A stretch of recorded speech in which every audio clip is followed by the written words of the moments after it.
and having a background in sports and having access to athletes and all this interest in sports, it led me down an interesting road, because when I got out of school and I opened up my health retreat, and I'm fasting terribly ill people, really ill people. I'm seeing sick people who have been told by the medical people that there's nothing else can be done, which translates, when we translate that into English from medicalese, translate that in English, it means there's nothing else that we can do for you.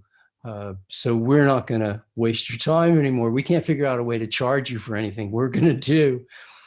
But there were people who had lost hope, and yet they still hoped. They were told nothing could be done. And I'm watching sick people get well at a fasting retreat when all we do is get out of the way and let the body heal itself by no longer putting in the negative things, the self-destructive things that they were habitually using on a daily basis. And we stop those things and they would heal.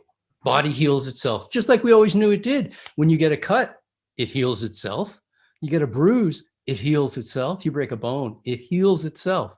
And all of a sudden we've lost track of some of that. So I'm watching that happen, and I'm looking at how it happens in the most critical care situations, like the intensive care unit of a hospital. You look in the intensive care unit of a hospital, and there's their temperature, blood pressure, respiration rate, how much fluid goes in, how much fluid goes out, how everything's being monitored all the time. And they're trying to keep you in very, very tight parameters, a condition that you would call homeostasis, where things hardly change at all,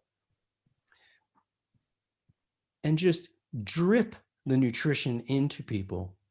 And even if they're in a coma, they're being given the exact same stuff. They're being given a clear fluid that's got sugar and salt in it. Basically, it's got sugar and salt. Yeah.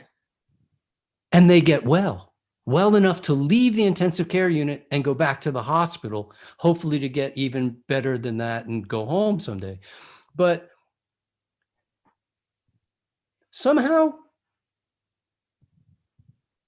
nobody in the intensive care unit goes up to the doctors and says, "Where do you get your protein?